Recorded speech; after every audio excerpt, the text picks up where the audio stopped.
Los dos pongas.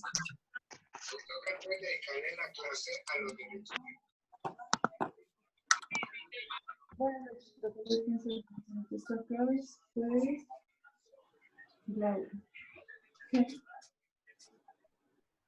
No.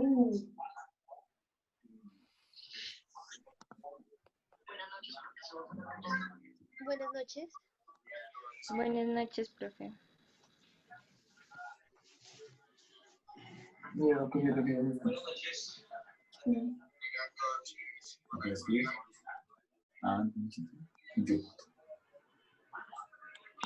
Bueno, buenas noches a todos. Buenas noches. No, gracias, que contesten. Yo aquí. No, que se lo digo yo con eso, hombre. No sé, pues vamos a ver, pues así, así. No se reguero. Pues está fácil. No, pues sí. Pero es que estoy como. ¿Me has entendido? Así, amor.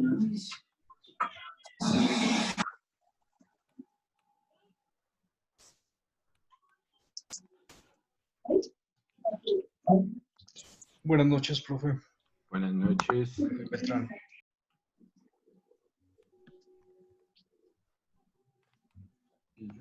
Buenas noches, profe. No, ya, Buenas noches.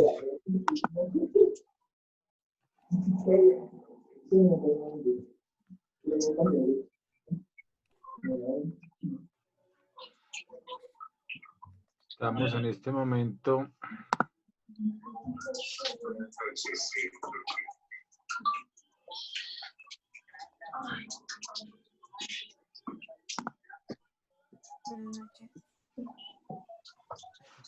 ¿Te puedo bajar?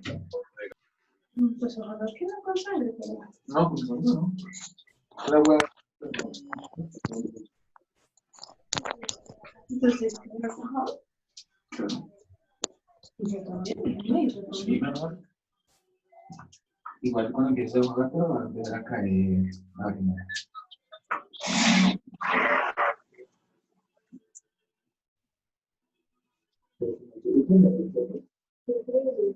Buenas noches. Buenas noches.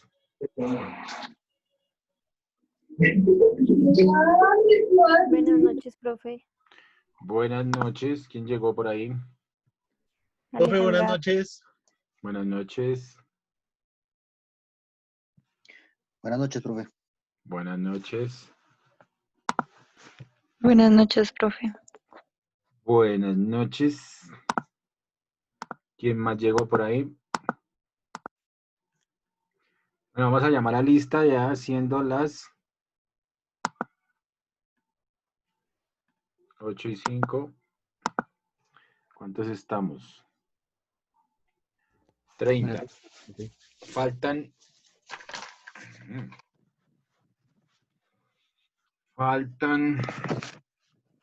casi 10. ¿Cuántos? 26, 21, 21 y 23.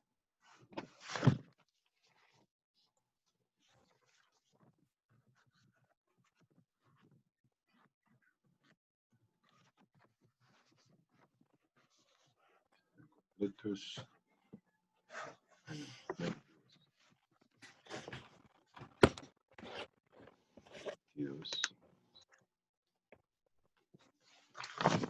22 y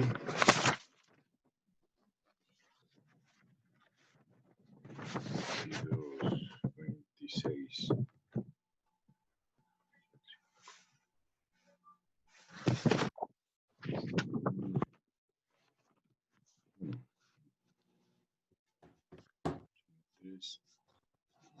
Son 43.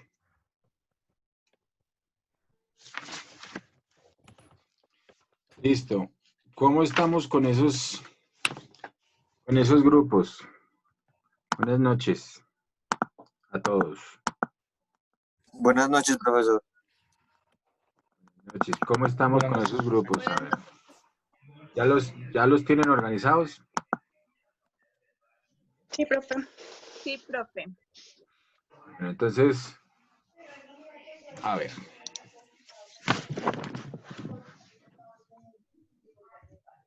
Vamos a hacer el llamado a lista rápidamente, por favor. Marta Inés Amaya. Presente, profe. Buenas noches. Gracias. Gabriel Benítez. Gabriel Benítez Leal. ¿No está? Lina Maciel Castro.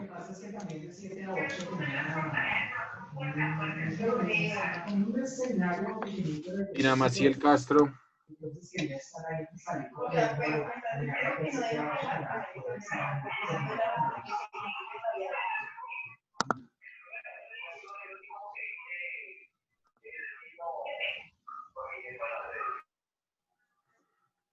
Me contesta, por favor, solamente a quien estoy llamando a lista. Bueno.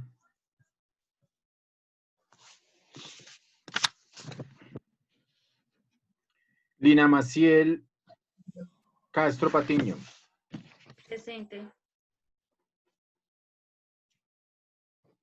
Gabriel Benítez, ¿ya llegó o no ha llegado?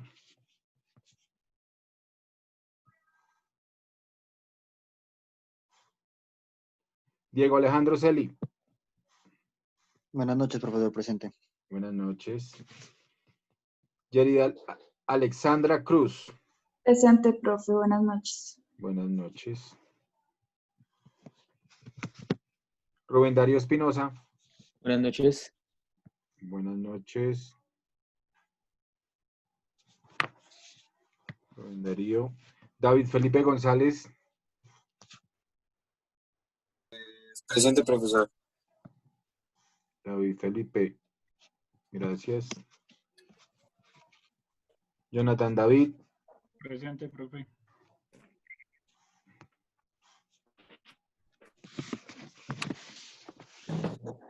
John Freddy Melo.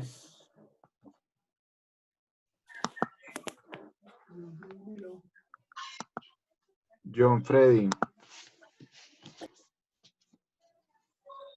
John Freddy Melo Morales. ¿No está? William Daniel Muñoz. Presente, profe. Gracias. Jorge Andrés. Presente, profe. Buenas noches. Buenas noches. ¿Dónde está Jorge Andrés? No lo veo. Aquí, profe.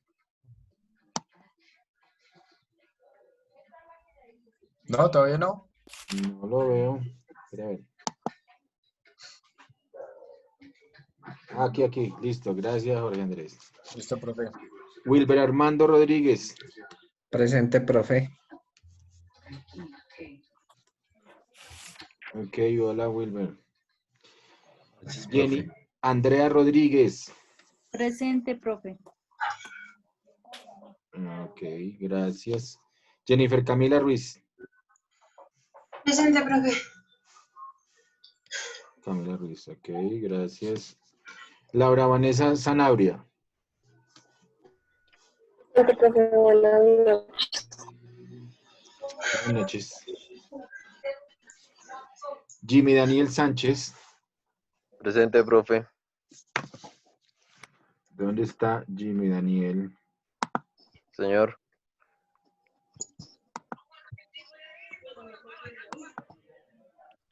¿Está Jimmy? No lo veo. Ya, profe. Ok, ahí sí está. Listo, gracias. Qué pena, buenas noches. Karen Lorena. Buenas noches, presente, profe. Buenas noches. Karen, no te veo. Ahí estoy. Ahora sí. Listo, Karen Lorena, gracias. Michael Steven Zárate. Buenas noches, profe.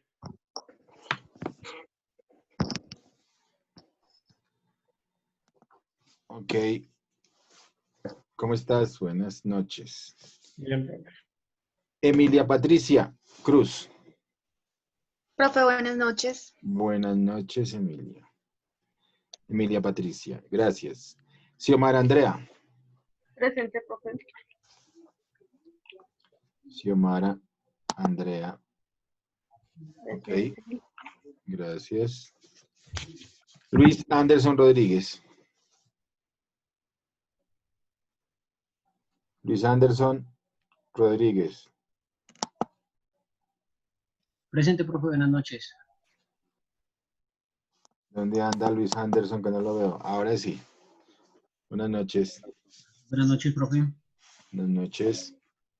Juliano Steven Mendoza. Presente, profesor.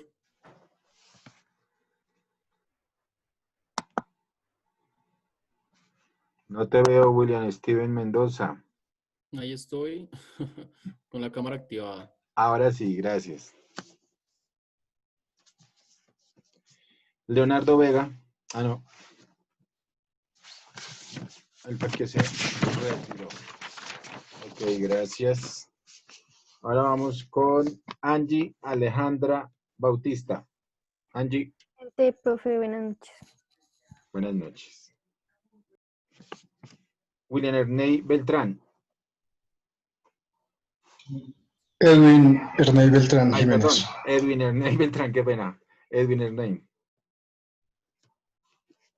Ok, buenas noches. Cristian Eduardo Cano. Presente, profe, buenas noches. Buenas noches. Luis Fernando Castañeda. Presente, profe, buenas noches. Ok. Gracias. Carol Eliana González. Presente, buenas noches. Buenas noches. ¿Dónde estás, Carol, que no te veo? Carol Eliana. Listo, gracias. Jenny Alejandra Hernández.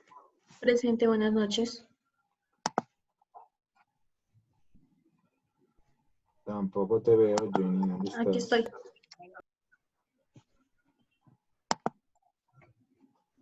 Jenny. Alejandra Hernández. Alejandra. Ok, gracias. María Camila. Ella en este momento tiene problemas de conexión, pero en 10 minutos nuevamente se conecta. ¿Quién, María Camila? María Camila Larrota. Ok. Diana Lorena León. Presente, profe. Hola. Viviana López. Presente, profe. Ok, gracias. Michael Steven Mogollón. Michael. Presente, profe, buenas noches. Buenas noches. Vivian Indira Ojito. Presente, profe. No te veo, Vivian. Acá estoy, profe. Ahora sí te veo. Gracias. Laura Catalina Ramos. Presente, profe. Ok, gracias. Juan David Rodríguez. Presente, profe. Buenas noches. Buenas noches. ¿Ayer por fin pudiste entrar o no pudiste entrar, Juan David?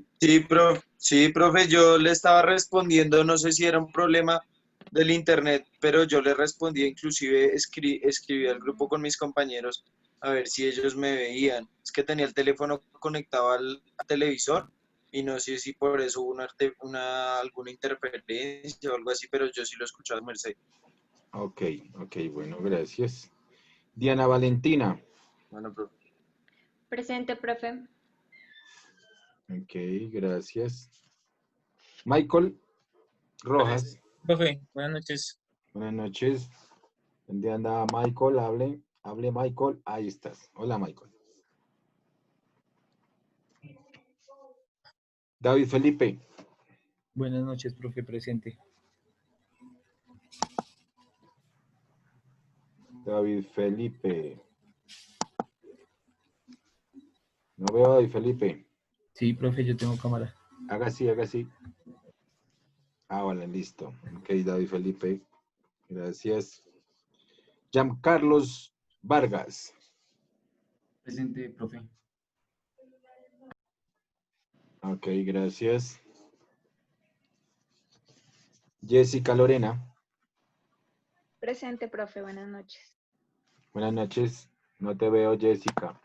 Acá estoy. ¿Ya me viste? Ahora sí, Jessica. Ahora sí te veo. Vale. Samuel Esteban Grande. Presente, profe. ¿De dónde anda don Samuel? Acá, profe. Haga así. Pero ¿y ahora por qué tiene otro nombre? ¿Qué tiene? Galaxy A20S tiene nombre. Porque estoy desde el celular. Ah, bueno. Gracias. Víctor Manuel Andrade. Presente, buenas noches. Buenas noches. Pero Víctor Manuel no lo veo. ¿Dónde está Víctor Manuel? No tengo cámara. Manuel Ángel, sin cámara. ¿Y cómo vamos a hacer Manuel Ángel sin cámara? Víctor Manuel. Y Jorge Eliezer Vargas. Buenas noches, profe. Presente. Buenas noches. ¿Dónde anda Jorge Eliezer? Que no lo veo. Ahí está bien. Ok, bueno, muchas gracias. Profe, buenas noches, qué pena. Buenas noches. Profe, Que me llamó y me conecté tarde. Es Gabriel Benítez. Gabriel Benítez.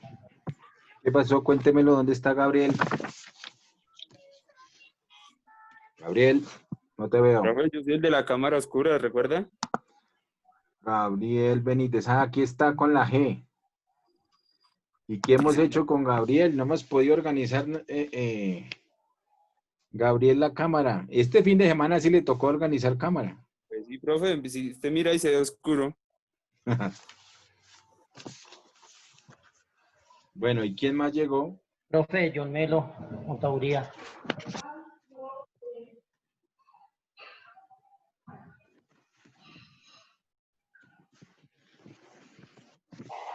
Contaduría, ok. ¿Listo? Bueno, gracias. Bueno, entonces ayer habíamos quedado acá en estos dos videitos, ¿cierto? ¿Alcanzamos a revisar todo el tema de la definición de los conceptos, sí o no? Los vimos así como rápido, ¿cierto? No, profe, ayer solamente vimos las seis. Hasta aquí, hasta clasificación de empresas. No, más arriba. Administración de empresa. Ok, vimos la Los 6 pilares. clasificación de empresas. Los 6 pilares de la administración de empresas. Solamente el primer video, mejor dicho, de la clase de ayer. Ese es, los 5 pilares para tu empresa. Ok, código de ética, ¿no lo alcanzamos a ver? No, profe. No. Bueno, veamos este código de ética. De todas maneras,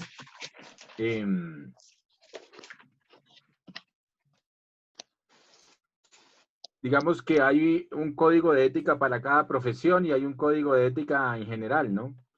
Digamos, para las profesiones, pero pues hay algunas profesiones que tienen su código de ética particular. Tal vez del administrador no existe uno por ley, en cambio para el contador sí existe uno por ley. ¿Ustedes averiguaron algo de eso? No averiguamos nadita de eso. No, señor. Bueno, pero ¿alguien sabe ese código de ética del contador? ¿Cuál? Ahí es la ley, ¿no? Hay una ley precisamente del código de ética del contador. ¿Cuál es, profe? No sabemos. No. Bueno, entonces vamos a averiguarlo. Vamos a averiguarlo. Para mañana, eso es fácil. Código La de... ley 43. ¿Cómo? La ley 43 del 90. La ley 43 del 90. Pero vamos a mirar cuáles son los ítems que están ahí para esa ley. Bueno, en esa ley, pues. Hay unos ítems, ahí creo que son 14 ítems, si no estoy mal. De la ley 43. A ver, miremosla. La ley de la contaduría.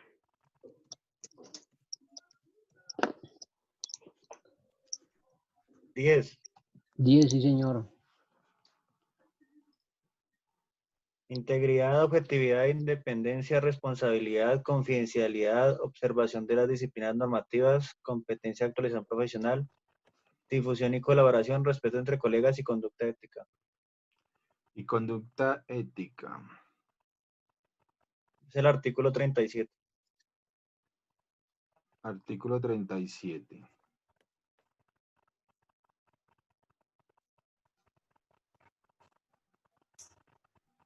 Artículo 22, artículo 25, ya estoy llegando. El artículo 37. Del Consejo Técnico de la Contaduría Pública, ¿no?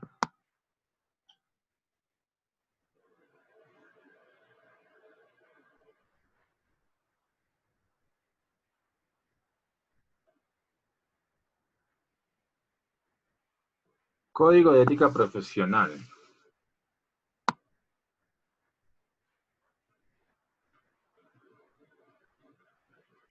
Ok, hay 10. Integridad, objetividad, independencia, responsabilidad, confidencialidad, observaciones de las disposiciones normativas, competencia de actualización profesional, difusión y colaboración, respeto entre colegas y conducta ética. Son los principios básicos. Y fíjense que ahí empiezan a desglosarlos. Está integridad, objetividad, independencia, o sea, empiezan a definirlos y a desglosarlos. Competencia y conducta ética.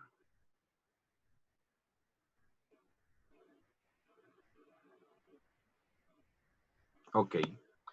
Bueno, es que esto es muy importante porque ustedes tienen, los contadores, todos unos temas precisamente de Contraloría, de revisoría fiscal.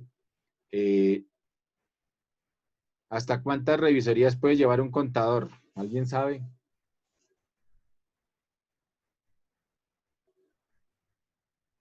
No, profe. Creo que son máximo 5, ¿no? 5 revisorías. Creo que 6 o 7, creo. 6 o 7. No, creo que el máximo que están dando, o sea, que tienen derecho, digamos, los contadores a llevar como revisores fiscales son 5. Por cabeza, digámoslo así. Porque pues hay organizaciones que hacen outsourcing y obviamente pues llevan muchas contabilidades y muchas revisorías fiscales. Ok, entonces, esto es para que lo analicen los contadores al detalle, ¿no? Pues ahorita no vamos a entrar en ese detalle, pero interesante. Ya la encontramos rápidamente. Según actualicese.com, los contadores públicos no podrán aceptar encargos de revisoría fiscales en más de 5 sociedades por acciones. En más de 5 sociedades, ¿cierto? Ok, gracias. Listo. Entonces miremos este código de ética del administrador. Hola, mi nombre es Carla Sotomayor y estudio Administración de Empresas en la Universidad Tecmilenio Campus Cuernavaca. A continuación, les platicaré acerca de mi profesión. ¿Qué hace un administrador de empresas? Bueno, esto es en México, pero pues es digamos, un tema de medio universal, ¿no?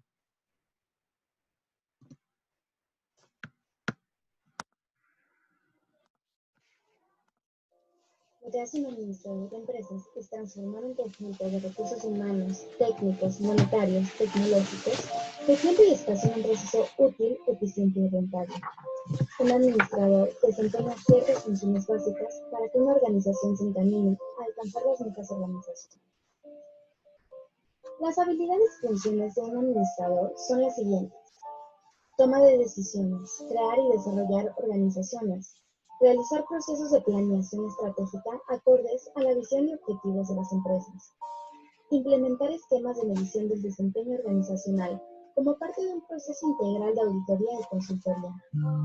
Aplicar técnicas de negociación, comportamiento organizacional y manejo de conflicto para apoyar el desarrollo del talento humano de las empresas. Ejercer y delegar autoridad. Liderazgo. Diagnosticar y evidenciar desviaciones administrativas de naturaleza preventiva y correctiva. Interpretar su información financiera de las empresas para aprovechar oportunidades, ajustar estrategias y mejorar procesos que permitan elevar su rentabilidad. Asesorar y diseñar y operar el desarrollo de organizaciones y negocios. Aportar al logro de los objetivos de las empresas a través de la planeación, control de la ejecución de estrategias de administración. Analizar y reconfigurar los procesos, productos, servicios y flujos de información en beneficio de los servicios.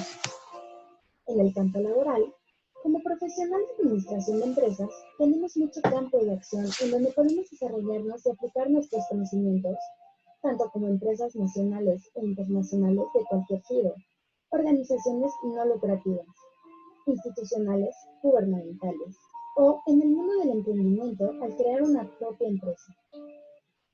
¿Cuáles son los riesgos de corrupción que se pueden presentar en esta profesión? Bueno, se puede presentar el lavado de dinero, desviación de fondos, evasión fiscal, maquillar los estados financieros de la empresa para ganar alguna licitación o cubrir un fraude realizado por el administrador o con cómplices, crear empresas fantasma. Bueno, ¿qué vulnerabilidades humanas alcanza a tocar? Un administrador debe mostrar siempre un comportamiento honorable, predicando con el ejemplo. Si en su actuar diario se detectan debilidades y decisiones cuestionables, entonces, esto podría ser una señal de vulnerabilidad personal y susceptible de corrupción, perdiendo así la honorabilidad, valores e integridad y con ello afectando severamente tanto a él como a su entorno. ¿Escándalos ocurridos en relación a esta profesión? Bueno, a lo largo de la historia ha habido inmemorables escándalos que han afectado al mundo entero. Por mencionar algunos recientes y conocidos, son el caso Enron. En el año 2000, tan solo 5 años después de su creación, la eléctrica Enron consiguió aparecer en la lista de la revista Fortune como la 7ª mayor compañía de Estados Unidos. Sin embargo, esto les duró poco, ya que en 2001 descubrieron numerosas irregularidades en las cuentas de la compañía que acabaron por llevarla a la quiebra. Este fue el mayor escándalo financiero vivido en el país norteamericano. Y ni hablar de la última crisis financiera a nivel mundial en 2009, que fue causada precisamente por la corrupción de las calificadoras y vendieron bonos chatarra sobrevaluando el mercado y creando una burbuja que reventó y causó la crisis que ya todos conocemos y lamentablemente vivimos. Otro caso, y muy recientemente, se trata del exgobernador de Tamaulipas, Eugenio Hernández Flores, acusado por autoridades de Estados Unidos por delitos de defraudación bancaria, asociación ilícita para lavar dinero y por ser parte de la operación de una empresa no autorizada para envío de dinero. Por todo esto y más, casos de este tipo que han ocurrido a lo largo de la historia es que se creó y se sigue renovando el Código de Ética. A continuación, les presentaré el Código de Ética de Licenciado en Administración, elaborado por la Federación Nacional de Colegios de Licenciados en Administración, Colegio Nacional de Licenciados en Administración, AC por sus siglas, CONLA. ¿Qué es el Código de Ética del Licenciado en Administración? Bueno, es un conjunto de normas que regulan la actividad profesional del licenciado en Administración en los diferentes sectores en que se desarrollan, bien sean las organizaciones y ante la sociedad en el ámbito de su competencia profesional, con base en valores y principios establecidos por la sociedad. Principios éticos. Unidad, esfuerzo, corresponsabilidad, honestidad, calidad, servicio, integración y excelencia. Código de Ética Profesional. Este se compone de 103 artículos dividido en 16 capítulos. Administración. Capítulo 9. Mejorar el código. Bueno, esos son... Es darle una mayor difusión. Eso es en México, luego... Digamos que no nos vamos a entrar en ese detalle. Y vamos al Código de Ética en Administración en general.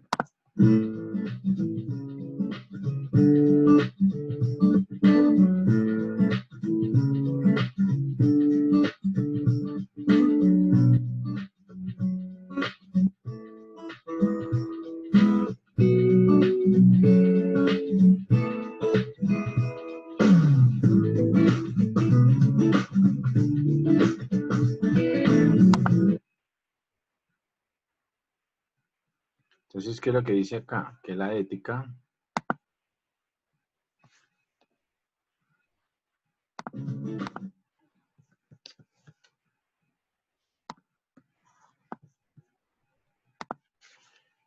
estudia el acto humano en la manera en que éste afecta a otras personas y teniendo como principal categoría el carácter correcto o incorrecto de ese acto. Lo que pasa es que ahora se da el tema de la ética comparativa o la ética asociativa, ¿no? Entonces, son unos temas que hay que analizar con despacio, pero la ética es una sola, o está bien o está mal, ¿no? Y se sabe por los principios y los valores que se inculcan normalmente desde la casa, ¿cierto? Si uno está haciendo un acto correcto o incorrecto. Entonces, desde la misma familia, desde la misma casa, con el ejemplo, ¿no? Los padres a los hijos con las enseñanzas. Desde ahí nace esa famosa teoría de los valores y de los principios.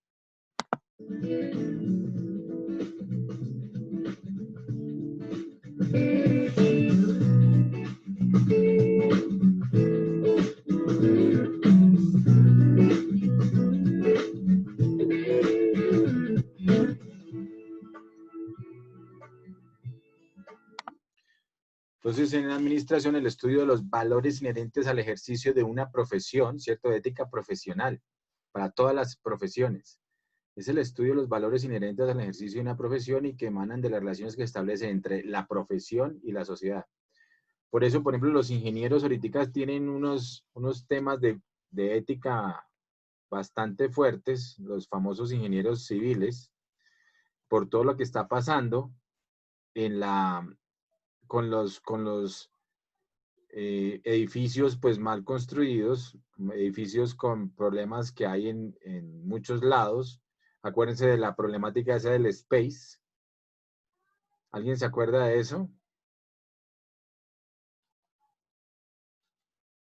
Una O de los construcción en Cartagena que en cuanto a las vigas empezaron a doblarse. Exacto, se empezaron a dañarlas y habían hecho unas columnas más pequeñas con una calidad más baja del concreto y menos hierro. Materiales de baja calidad. De baja calidad y menos cantidad de materiales según lo que ellos habían planteado, ¿no? Entonces, no cumplían la norma técnica. ¿Cómo es? La ética profesional. No cumplían la norma técnica que requerían esas estructuras. Esas estructuras y las normas antisísmicas, ¿no? De esas estructuras. Y entonces, la Sociedad Colombiana de Ingenieros pues ha entrado allá a mirar el tema y obviamente pues tiene que mirar qué va a hacer, inclusive debería sancionar o quitarles hasta la licencia a esos ingenieros porque es una situación realmente de corrupción, ¿no? Desafortunadamente. Entonces, y eso está afectando obviamente a unas familias, pero afecta a la sociedad en general, a los que han pagado pues en ese momento por los apartamentos y es un tema, digamos, de planeación nacional, planeación municipal, ¿no? Porque ahí hay temas de que dan las licencias y cómo van a dar las licencias así y cómo no supervisan, planeación no va y supervisa la construcción de estos edificios. Entonces, Ahí está la corrupción, profe. Sí, es todo un tema de corrupción, desafortunadamente. Eso es una cadena. Entonces, fíjense que debe haber ética en todas las profesiones para que efectivamente no tengamos toda esta serie de problemáticas y no nos dejemos corromper. O sea, es un tema de ética. El principal problema en la corrupción es falta de ética, precisamente. Total, sí, señor.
Estos temas de los famosos, estos serían como los padres de la ética, ¿no?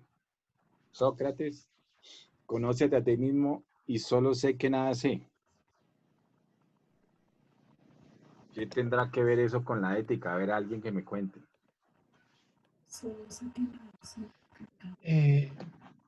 Yo creo que tiene que ver más el siempre estar actualizándose, siempre también buscar un respaldo adicional, no quedarse solamente con el punto de vista, sino tratar de llegar a un objetivo más completo para toda la vida. Y como llegar al tema, digamos, es un tema como de, solo sé que nada sé, es que hay especializaciones, ¿no? Es decir, hay gente especializada y por eso cada profesión tiene una serie de conocimientos especializados y por eso hay unos códigos especializados para cada profesión. Entonces, pues en ese mismo orden de ideas, cada profesión debe tener unos, digamos, unas bases, ¿cierto?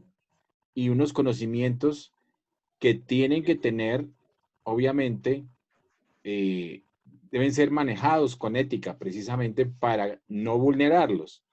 Porque precisamente aquí en Colombia es el que sabe tanto de su profesión y sus cosas, como los abogados muchas veces, por ejemplo, que entonces utilizan la misma ley para saltársela, ¿no? O los vacíos de la ley para saltársela. Entonces eso es pues, ¿cómo se llamaría? Antiético. Eso es, sí. Es como interpretar la ley a su conveniencia, profe. A su conveniencia. Entonces... Como volver a colocar una ley para juzgar algo que ya se ha juzgado en un país que no se debería haber hecho. Cualquier parecido con la realidad es pura ficción. Sí, total. Porque tiene la razón. Pero entonces, y la otra es conócete a ti mismo. Yo creo que es un tema también de tener valores y principios, ¿no? O sea, tengo que saber que yo tengo valores y principios y no me voy a dejar sobornar. Tengo que conocerme. Tengo que saber que tengo esos valores. Lo que pasa es que muchas veces por temas y tener pundonor, ¿no? Eso se llama como tener pundonor. O sea, yo no me voy a dejar sobornar por nada. Yo valgo mucho, puede que sí necesite la plata, puede que sea una situación muy difícil, pero yo, primero mis principios, primero mis valores, no dejarme sobornar por nada. ¿Qué dice Pitágoras? No existe. Todo depende del cristal con que se mire. Eso sí puede ser hasta peligroso, ¿no? Porque en ese orden de ideas, entonces, si nos vamos por la línea del pragmatismo, entonces es válido. Ojo con eso. ¿Pragmatismo qué es, profe? O sea, es la práctica o la usanza, ¿cierto? De las cosas que se vuelven costumbres. O sea, y las sociedades se vuelven muy pragmáticas, entonces cambian sus principios, sus valores, de acuerdo a la usanza. Entonces, no, como esto se hace así ahora, pues entonces hagámoslo así. Entonces, sí, todo el mundo recibe el 10%. Entonces, llego yo como alcalde y entonces digo, no, pues yo tengo que recibir también el 10%. ¿Qué es eso? ¿Sí? Ah, no, el Ok. pragmatismo total. Entonces, no, hay que volver a sus valores y a sus principios de ética profesional.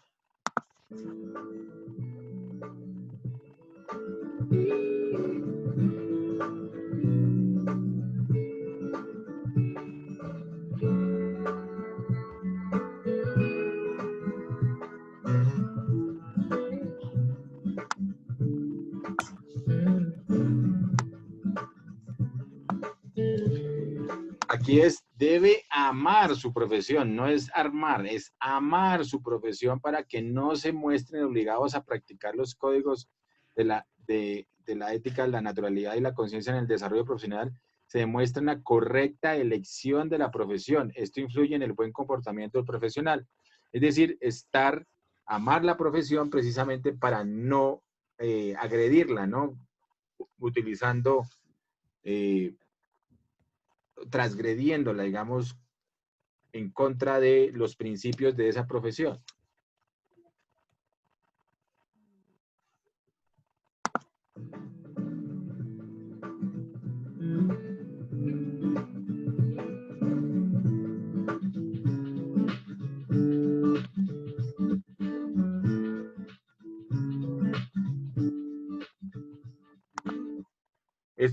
Esto se llama manipulación o tratamiento de información privilegiada. Esto está inclusive contemplado en el Código Penal, en Colombia y en muchos países, obviamente.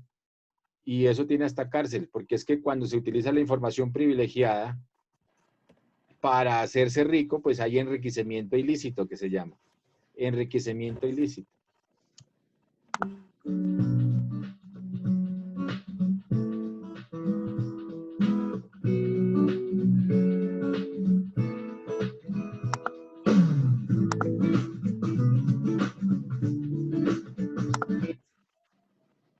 Pues comportamiento profesional, aquí es con S, qué pena, esto está mal de ortografía.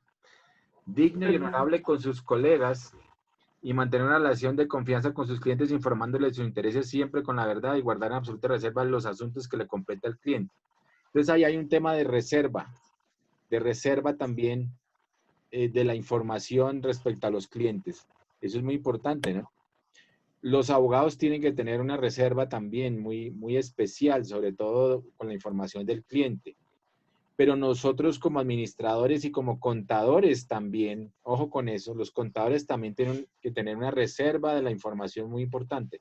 No pueden salir a dar la información de la compañía así como así, ¿no? La dan obviamente a través de los estados financieros y eso se publican cuando corresponden.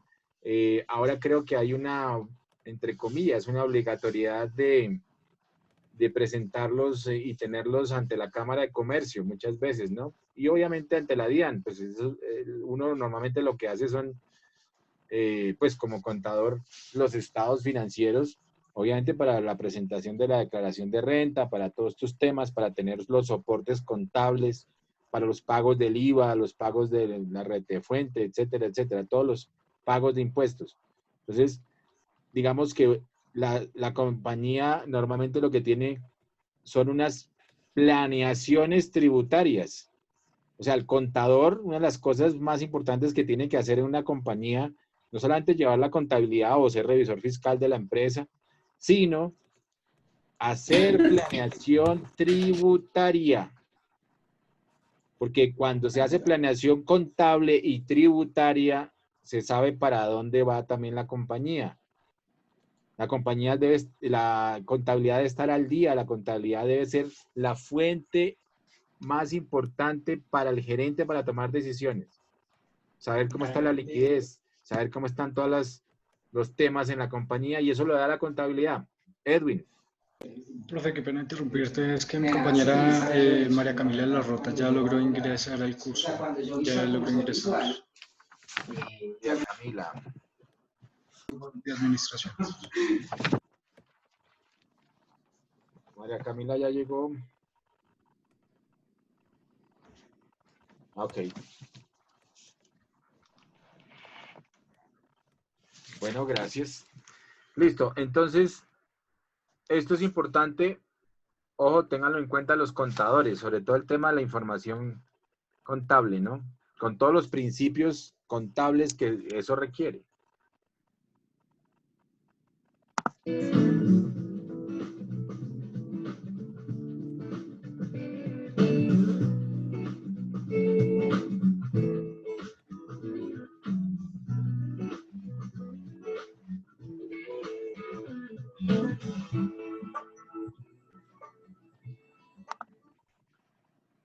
Más ahora con toda esta relación con el personal, pero obviamente es un tema de no discriminación, igualdad de oportunidades. Vea que todo lo que estábamos viviendo en el mundo otra vez se está dando problemas de racismo, ¿no? En Estados Unidos, en muchos lados hay una gran discriminación. Yo creo que siempre ha existido, pero ahorita pues se exacerbó a raíz de toda la problemática de la pandemia. Entonces la gente pues está, como dicen, exacerbada con tanta situación y obviamente hay protestas. Lo que yo sí no tengo, o sea, no logro concebir, lo mismo que pasó aquí con los paros, no logro concebir que la gente haga vandalismo. O sea, no entiendo por qué hacen una situación de aquello, se daña la función principal, digamos, de la protesta. Cuando se hace vandalismo, pues se pierde el foco, ¿no? Entonces es una situación, pues, bastante complicada y caótica que se genera con esta situación.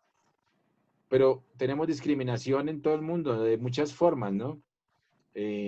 Aquí, por ejemplo, pues, también hay discriminación bastante en el tema sexual. En algunas, o sea, la no aceptación, por ejemplo, de la LGTB y todas estas, digamos, nuevas, porque para mí son nuevas, ¿no? Nuevas formas, pues, de sexualidad. Y, por ejemplo, en México hay un tema muy fuerte. En cada país tiene sus connotaciones discriminatorias, pero veía que hay una... En México, por ejemplo, el maltrato a la mujer es altísimo. Es una cosa, digamos, exacerbante también. O sea, como que ellos tienen un tema de machismo y creen que hay que pegarle a la mujer para mantenerla o para ser buen marido. Es una cosa absurda, ¿no? Entonces, es increíble. Hay un alto nivel de maltrato a la mujer en México, por ejemplo, y en Colombia también, ¿no? En Colombia hay unas estadísticas también con eso bastante complicadas. Pero esos son temas discriminatorios en el fondo. Entonces hay que ser, yo digo, más tolerantes y volver a ese tema de tolerancia a todo nivel, de tolerancia al ser humano, tolerancia a la diferencia. Ok. Sí, profe, yo creo que más que tolerancia es respeto por el prójimo. Respeto al prójimo. Cuando hay ese respeto por el prójimo, por el semejante, nace la tolerancia. Y en las protestas también es de parte y parte. El vandalismo se evidenció aquí, que también en las protestas estaban muchas personas infiltradas de un bando o de otro, queriendo deslegitimar la protesta y la inconformidad del pueblo. Claro, de hecho lo hicieron, ¿no? Desafortunadamente. Inclusive había por ahí me acuerdo, aquí en el paro, una youtuber que entró a hacer unas cantidad de barbaridades totalmente innecesarias, o sea, cosas que dañaron la real protesta, como dices tú, ¿no? Deslegitimizaron la protesta, exacto. De acuerdo. Sí, respeto al prójimo, de acuerdo.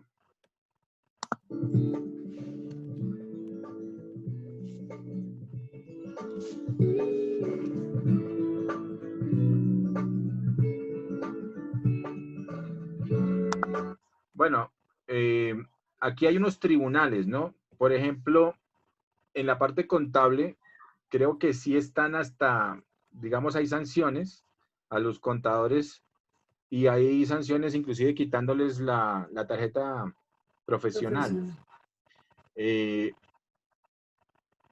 Pero pues eso obviamente es cuando violan las normas y cuando se comprueban plenamente pues este tipo de actos.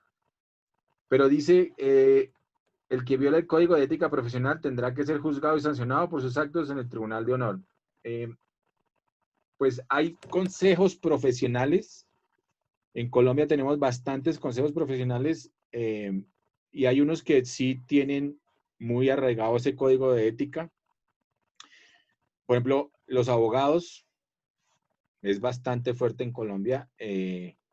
También llegan inclusive a sancionarlos y no solamente a sancionarlos quitándoles la licencia, sino inclusive pueden hasta,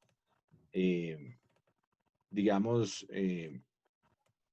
pues perder el uso de la profesión. O sea, ya pierden la licencia y no pueden volver a ejercer. Pues que hay sanciones temporales también, ¿no?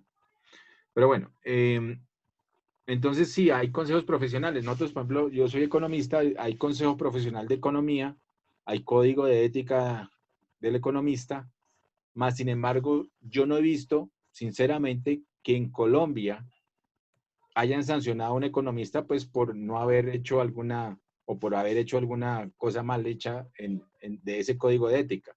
Entonces, tal vez tampoco he visto el administrador de empresas. Entonces, también depende mucho de la profesión, ¿no? Y del fuero y de la fuerza que tenga en el país. La profesión como tal, ¿no?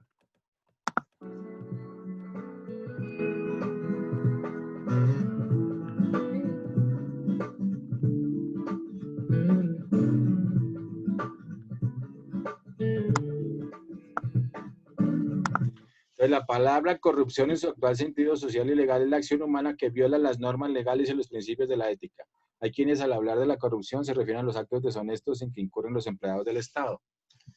Sí, ahí hay otra serie de, digamos, de nombres a esos actos, ¿no? En Colombia. Pero bueno, son temas legales, pero igual, obviamente, son temas de corrupción. La corrupción en el Estado. Y se hace con dolo o también puede hacerse por acción u omisión. Aquí con el Estado se tiene esa situación. Uno también, como dicen, no peca. Peca por acción u omisión. Las contralorías, las IAS, las famosas IAS, efectivamente pueden presentarle a uno cargos si uno como empleado público. Si uno como empleado público dejó de hacer o hizo de más. Entonces, fíjense que tiene una situación complicada ahí los empleados públicos. Muchas veces los empleados públicos y los trabajadores oficiales tienen una situación complicada con respecto al manejo, sobre todo de los recursos. Pues cuando se hace bien la Contraloría y eso, pues obviamente, y lo que yo les hablaba tal vez el otro día, cuando hay acción preventiva y no solamente la post, termina siendo un tema positivo porque se logra que no se haga o se cometa la corrupción. Pero cuando ya es post, pues es una vaina que realmente no sirve. Edwin. Profesor, yo considero que las sanciones de éticas para un administrador sería más como el mal uso de los recursos físicos, el lavado de activos, sería como más por ese lado.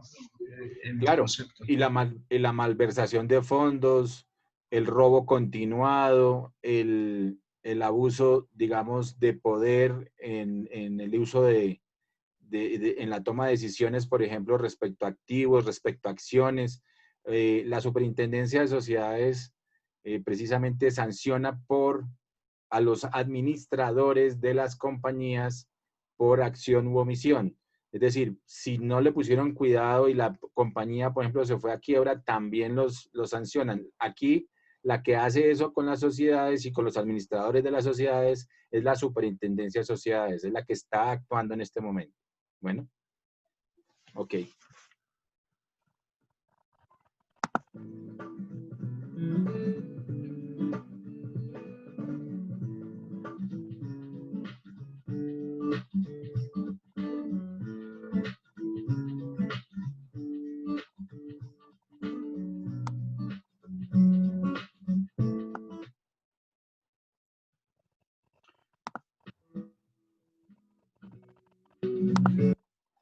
Entonces la corrupción administrativa o la corrupción pública que llaman, ¿no? Sería entonces el genérico de los delitos que se cometen en el ejercicio de un cargo público y que se clasifican jurídicamente en los siguientes. Bueno, eso es peculado por apropiación. Aquí en Colombia tenemos varios nombres a eso, ¿no? Hay peculado por apropiación, hay varios tipos de peculados. Son las clasificaciones, digamos, de los delitos de los empleados públicos. Peculados por omisión, por apropiación, por manejo indebido de recursos. Hay varios peculados, varias clasificaciones, digamos, de delitos públicos.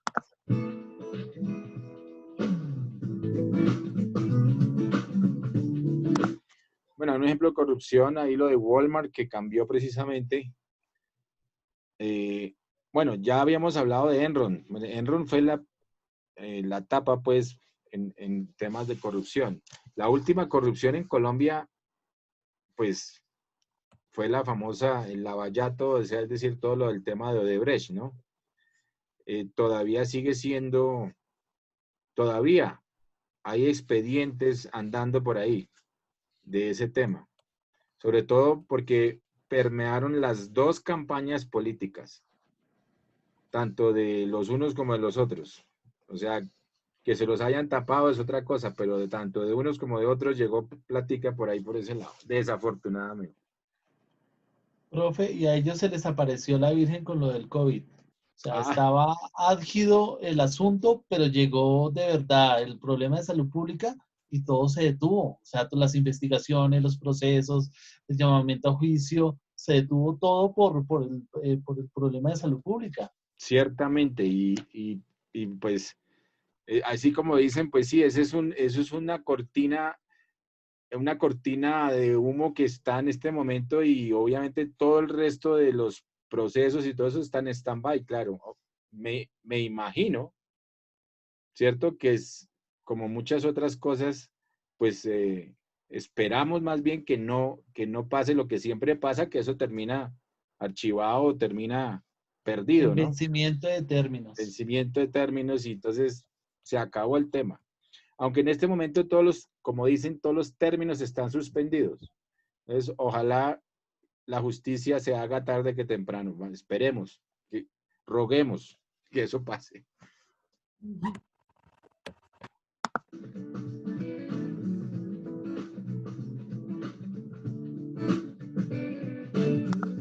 Bueno, entonces ahí esto es un ejemplo de lo que pasó tal vez se fue en México, que el New York Times afirmó que la filial mexicana de la compañía destinaba hasta 24 millones de dólares en sobornos a los funcionarios para facilitar la obtención de licencias y permisos de construcción con el objetivo de mantener su dominio en el mercado. Obviamente hay muchas empresas que tienen esa mala práctica siempre de sobornar a todo el mundo para licencias, para todo este tema de... Ahora, por ejemplo, y no quiero hablar mal de nadie, pero, por ejemplo, el tan famoso puente de Chirajara claramente fue otro acto de corrupción, porque le pagaron la interventoría para que les dejara construir ese puente así de mal.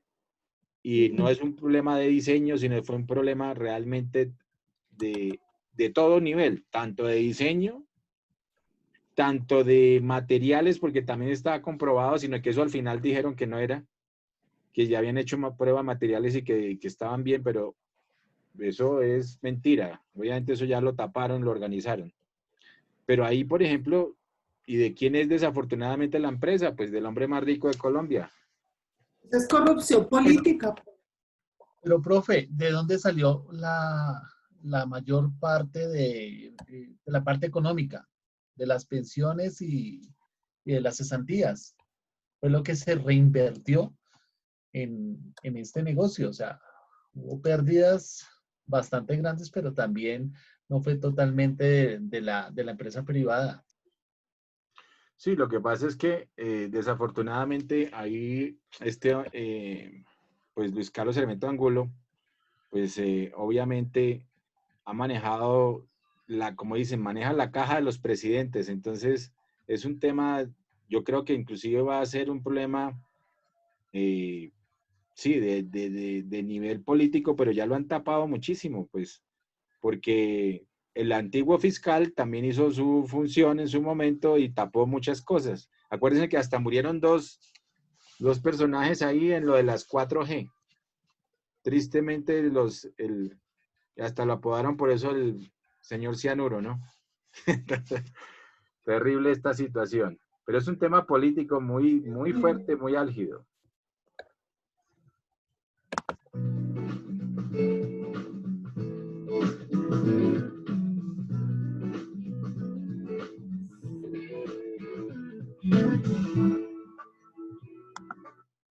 Entonces esto es como parte de una DOFA, ¿no? Hay que tener ese código de ética precisamente como una fortaleza para crear lealtad y colaboración entre de los colaboradores hacia la empresa, motivar a los colaboradores, mejorar la rentabilidad obviamente de las compañías, indica las pautas de conductas y los criterios, enmarca la actuación de los colaboradores y orienta al empresario a actuar con imparcialidad también. Normalmente en las empresas también tenemos nuestro propio código de ética, muchas veces podemos armar nuestro propio código de ética empresarial. Eso es importante también armarlo y tenerlo cuando tengamos empresa.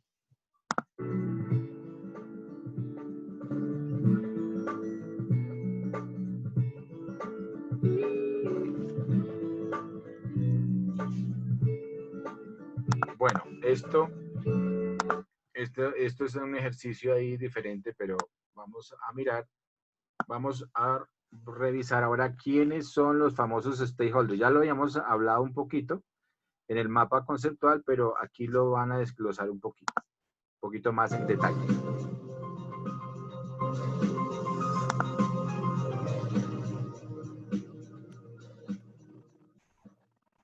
Y el tema de la apreciación de las organizaciones con las cuales vamos a interactuar nos lleva inevitablemente al tema de los stakeholders, es decir, de los interesados, como traduce o como plantea la versión al castellano de el PMBOK, de la cuarta edición del PMBOK, el significado de esta palabra. No existe una forma exacta de traducir la palabra stakeholder, que viene del inglés what is at stake, qué es lo que está en juego. Sin embargo, la palabra interesado se acerca muchísimo y me parece una traducción muy afortunada. Una tarea clave de quienes vamos a participar o realizar un proyecto consiste en identificar estos interesados, ya sean grupos, personas individuales, o bien pudieran ser, por ejemplo, departamentos, comunidades, y podemos dar una definición muy general planteando que una interesada o un interesado es una persona que tiene algo que ganar o perder con el proyecto. La quinta edición ha extendido de manera significativa esta definición mediante el planteamiento de que no solo se trata de aquellas personas que realmente pueden perder o ganar algo en un proyecto, sino que incluimos ahora también aquellas personas que perciben que pueden ganar o perder algo. Hay una diferencia entre percibir que puedo ganar o perder y la posibilidad real de ganar o perder.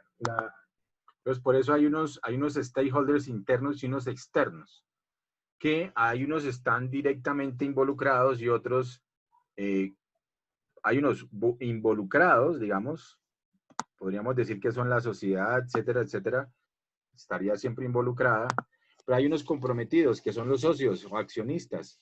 Son de los más comprometidos porque está su capital ahí inmerso en la empresa, en la sociedad, en la organización. Entonces, eso es lo que él está tratando de explicar, pero él habla del PMBOK, pero el PMBOK es un tema para los de evaluación de proyectos. Digamos, esto es para los que han hecho los cursos ya después de mucho tiempo de profesionales en manejo de proyectos. Entonces, por eso él está hablando del famoso PMBOK, pero eso no tiene nada que ver, pues, sino solamente para darle la referencia de por qué lo está hablando. Pero entonces, ahora en la evaluación de proyectos, que un proyecto puede ser una empresa grandísima también, o muchos proyectos dentro de la misma empresa, se tiene que revisar siempre al grupo de interesados, es decir, es una normatividad. Ya, tiene uno que saber quiénes son los stakeholders de esa compañía. Y tiene que hacer un análisis, una matriz de stakeholders. Entonces, es importante por eso tenerlo en cuenta. Definición nueva, más extensa y, como he mencionado, muy afortunada de la 5ª edición, es que stakeholder es una persona que puede ganar o perder algo, o que percibe que va a ganar o perder algo debido o como consecuencia del proyecto. Cuando ustedes se encuentren en alguna situación en la cual el término interesado o interesada pueda tener una connotación negativa, pueden utilizar también personas involucradas o pueden hablar de grupos interactuantes con el proyecto. Y quiero recalcar que la tarea política, en el sentido correcto de la palabra política, más delicada, de la dirección del proyecto consiste en manejar adecuadamente las expectativas de estos interesados, ya sean personas o grupos. El hecho de que desde la cuarta edición se haya planteado la identificación de interesados como un proceso independiente, indica que a nivel internacional existe hoy la percepción de que el trabajo con interesados o la correcta identificación, análisis y manejo de las expectativas de los interesados es una tarea crítica para la conducción de proyectos. Es decir, no se trata de un fenómeno circunstancial en un país u otro, se trata de algo que está siendo percibido a nivel internacional con mayor y mayor intensidad. Ahora incluso lo podemos ver mucho más claramente en el hecho de que se trata de toda un área de conocimiento dentro de lo que es PMBOK Guide.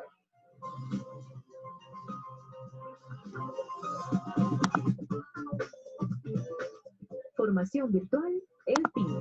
Gestión de las partes interesadas. Las organizaciones que buscan ser sostenibles y crecer incluyen de manera activa a sus grupos de interés o también llamados stakeholders, generando así mayor credibilidad y confianza. Para ello, deben conocerlos. Tiene reproducción del video de arriba, por favor. Los grupos de interés abarcan una amplia variedad de actores, tales como la comunidad financiera, empleados y sus representantes, clientes y los consumidores, comunidades nacionales y locales, autoridades públicas, sociedad civil, proveedores, entre otros. Para la identificación de las necesidades y expectativas de los stakeholders, se suele usar prácticas simples como encuestas, entrevistas o paneles grupales. Una de las herramientas que utilizan las organizaciones para hacer gestión a estas necesidades es la matriz de stakeholders. Esta matriz... Entonces ahora inclusive se utilizan matrices, la matriz de stakeholders, para entender cuáles son las partes interesadas. Se construye incorporando 4 datos importantes. Identificación. ¿Quiénes son y cómo se llaman? Expectativas. ¿Qué buscan y qué esperan? Obligaciones. ¿Qué derechos tienen y qué obligaciones tenemos? Priorización. ¿Quiénes son los más importantes?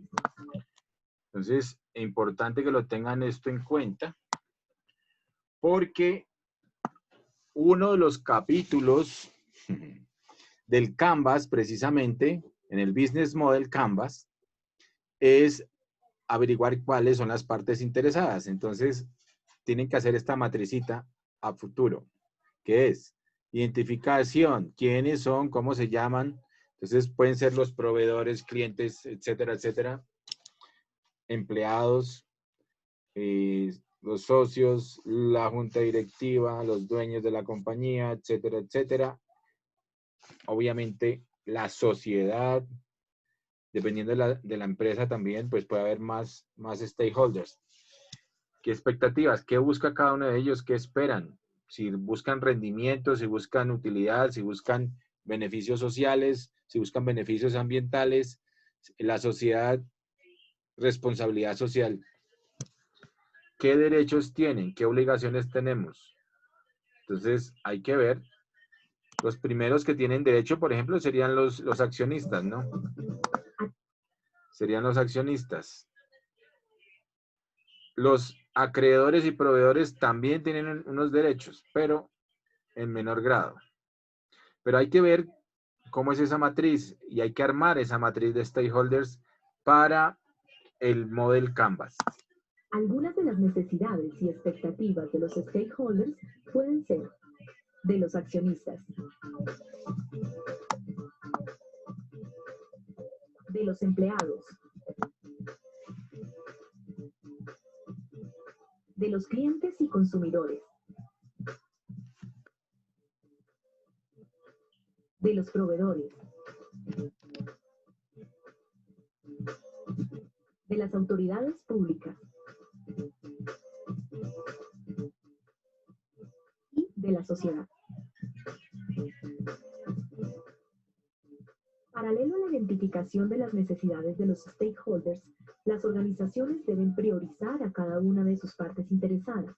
Para ello, existen varios métodos, bien sea de tipo cualitativo o cuantitativo.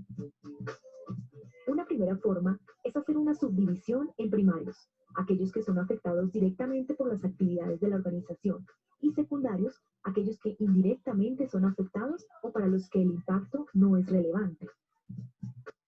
Una segunda forma consiste en dividirlos en tres categorías. Claves, aquellos que son realmente esenciales para la supervivencia de la organización. Estratégicos, aquellos asociados a oportunidades o amenazas relevantes. Del entorno, aquellos no incluidos en ninguna de las otras dos. Y una tercera forma es por urgencia, por poder o por legitimidad. Por urgencia. La relación con el stakeholder está marcada por el tiempo y es fundamental para la organización. Por poder. El stakeholder puede influir en otros para tomar decisiones que no habría tomado por su cuenta. Por legitimidad.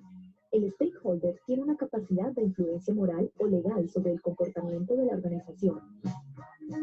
Esta categorización contribuye a la clasificación de los stakeholders en 7 tipos: demandados, latentes, optativos, peligrosos, dominantes, dependientes y definitivos.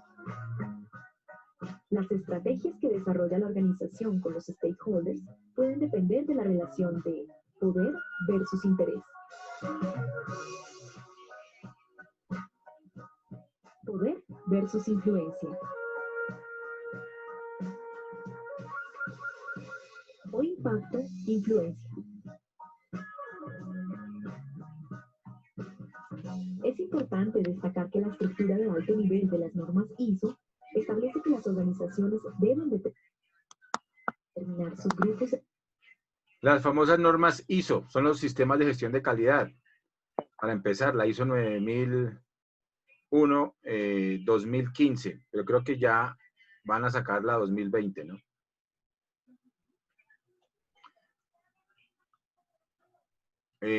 Y este es el grupo ISO, son las International Standard Organization, ¿cierto? Que son la normatividad estándar. ¿Para qué se tienen estas normas de estandarización? Como digo yo, para hablar, que las empresas hablen el mismo idioma organizacional. Por eso las diversos impulsos pues, que ha dado el gobierno desde el año 2000 algo, para que todas las empresas pudieran tener acceso a la estandarización, a que se certificaran en ISO 9000, en ISO 14000, que es la certificación medioambiental, en ISO, hay varias ISOs, ¿no? Que están estandarizando precisamente las diversas ramas, digamos, y procesos de una organización.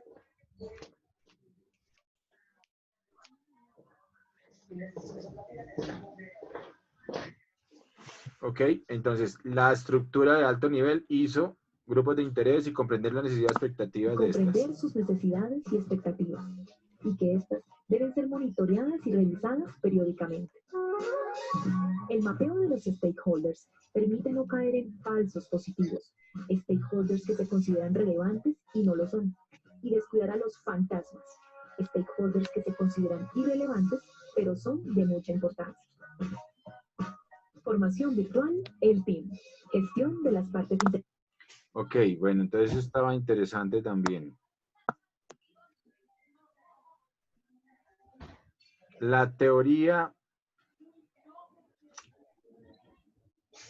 de los stakeholders con respecto a la responsabilidad social empresarial. Con el paso del tiempo, el impacto tanto económico como social y medioambiental de las actividades de una organización es un factor importante en la decisión de adquisición de productos y o servicios. Por ello, las empresas buscan disminuir el impacto negativo sobre la ecología y el medio ambiente. Esto es la responsabilidad social corporativa. Es una conducta ética y responsable, pues busca lograr el desarrollo sostenible, adoptada por una empresa en toda su red de relaciones, es decir, los stakeholders. Pero, ¿qué son los stakeholders? Son todos aquellos involucrados o con intereses en el negocio que pueden ser afectados por el logro de los objetivos de la empresa. Estos abarcan una gran cantidad de actores, como por ejemplo, la comunidad financiera, los empleados, los clientes y consumidores, la autoridad pública, la sociedad civil, los proveedores, entre otros. Estos deben ayudar al logro del éxito comercial, de modo que se respeten los valores éticos, la gente, las comunidades y el medio ambiente. Asimismo, la empresa debe maximizar su impacto positivo y minimizar su impacto negativo sobre los stakeholders. Los stakeholders, con sus intereses, junto al direccionamiento estratégico de la empresa, dan como resultado el bien común. Entonces, ¿cuál es el bien común de una empresa? Pues no es el volumen de ventas, ni los beneficios, ni la creación de empleo, tampoco el prestigio de sus directivos, sino es la creación de aquellas condiciones que permiten a sus miembros la consecución de su fin individual. En conclusión, podemos decir que la teoría de los stakeholders nos dice que la empresa no es cuestión de solo uno ni de dos, sino de todos los que intervienen en ella. Por ello, el bien común debe tener mayor importancia que el bien personal o individual, y que todos deben tener los mismos beneficios y dificultades para contribuir al logro de los objetivos.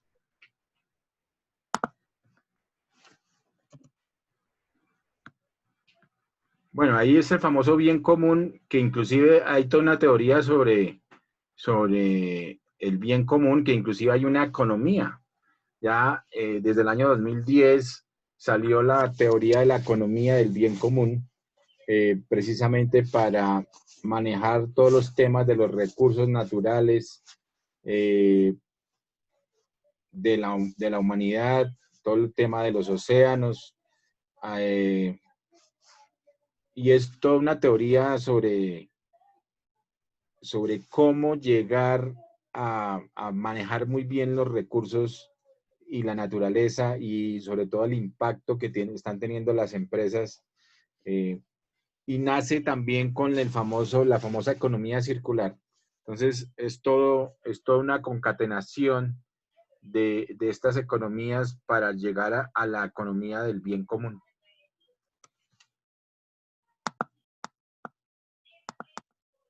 Aquí estamos hablando del bien común en la empresa, ¿no? Cadena de valor. ¿Qué es la cadena de valor? Para visualizar lo que es la cadena de valor, imaginemos una cadena real con sus eslabones. Cada uno de estos eslabones corresponde a una de las actividades realizadas por una empresa. Uno de ellos sería el diseño, otro la producción, otro la distribución y venta, así todos los necesarios hasta vender un producto u ofrecer un servicio. A medida que avanzamos por la cadena de actividades, aumenta el valor del producto para el consumidor. De ahí deriva el nombre de la cadena de valor. Más eslabones en nuestra cadena, más valor en el producto final.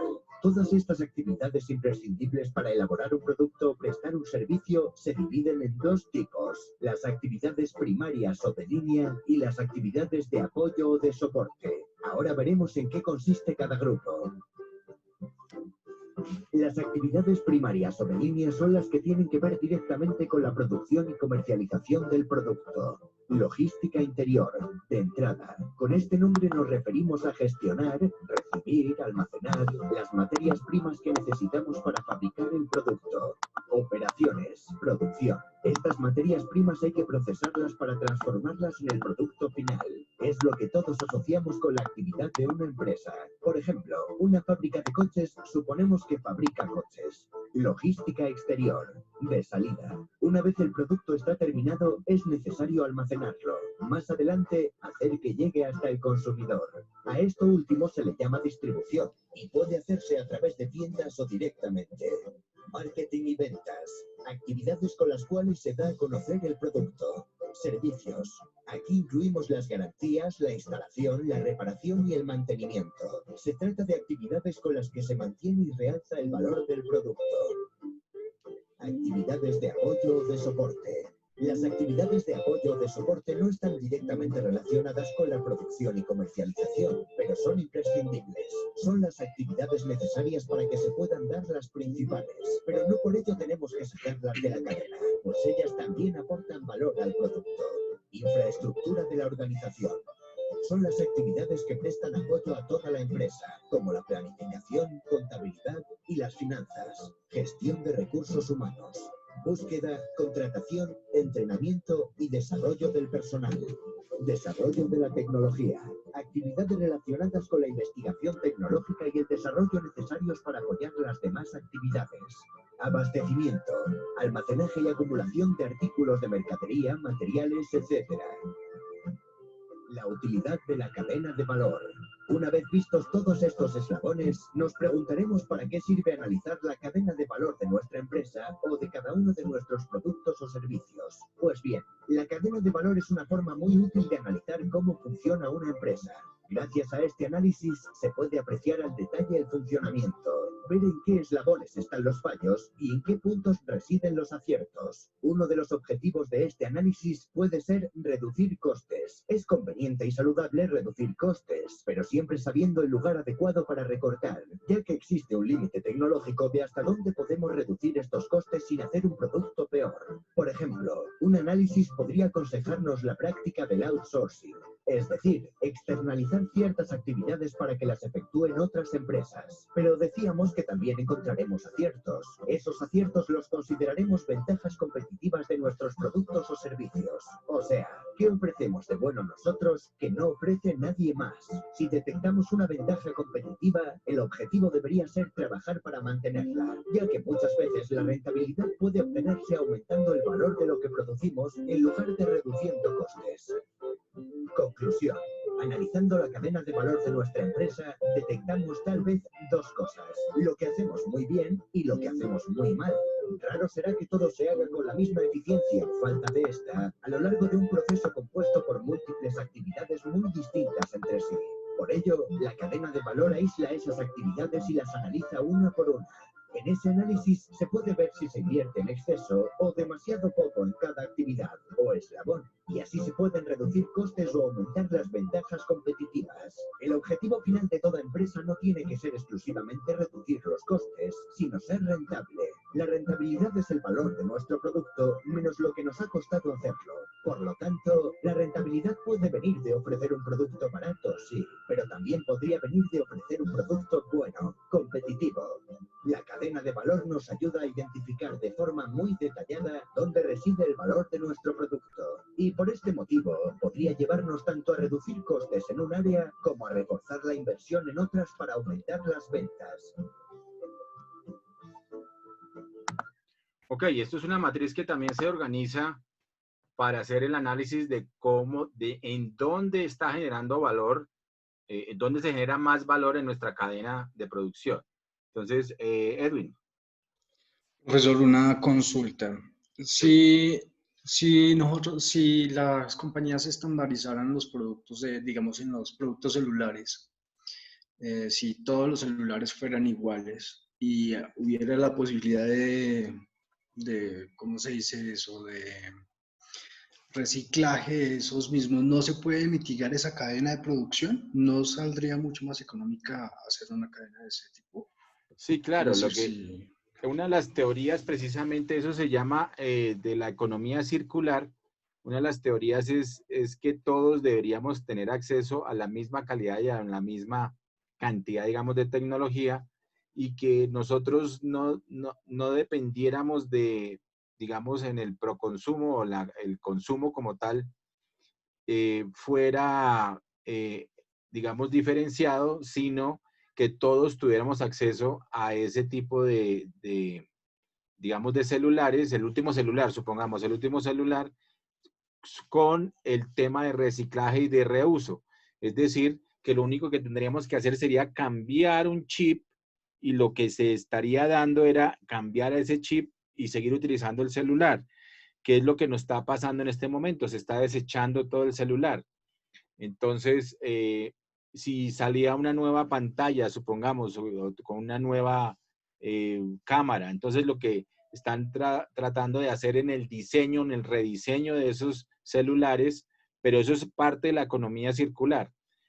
Ese sería el futuro, ¿cierto? E inclusive entonces los dueños del celular, ¿cierto? No seríamos nosotros, sino nos darían ese celular, y los dueños del celular realmente serían las grandes compañías, que les interesaría más que se mantuviera, ¿cierto? El celular en una buena situación, que no se desechara. Entonces, fíjense que todo tiene que ver con el modelo de producción lineal que estamos viviendo en este momento, que lo que se hace es extraer, producir y desechar. Entonces, hay ya economías, digamos, prototipo en Holanda, en Inglaterra, en Francia, donde hay empresas que ya están dedicadas al manejo de la economía circular, donde se están reutilizando todas las cosas, están haciendo construcciones que son totalmente reutilizables. Y en el tema de los celulares, esa es una de las propuestas en economía circular, que ese tipo de, digamos, de tecnología, como los celulares, los computadores, sean de esa fórmula, reemplazables, pero solamente las partes, y lo que tendríamos que hacer sería sencillamente reemplazar esas partes y todos tendríamos acceso. Ese es el mundo ideal, digámoslo así. Tendríamos acceso a la última tecnología, ¿ok? Pero eso es parte de la propuesta de la economía circular. De aquí a que se dé, pues podrán pasar varios años, y si todos los países adoptan el tema de la economía circular. Los iniciadores de la economía circular están en España, Francia, Inglaterra, Holanda. ¿Ok? ahorita por lo menos con ese problema del calentamiento global se podría llamar cadena de valor a a los envases de vidrio, o sea, envases reutilizables. Por ejemplo, cuando tú compras una cerveza y te dicen, yo me llevo el envase, pero pago un adicional y me devuelven esa plata siempre y cuando yo devuelva el envase a la tienda. Ah, sí, eso es parte, digamos. Eso sí. se podría llamar como cadena de valor. Sí, es parte más que de lo que se está iniciando en el modelo de la economía circular.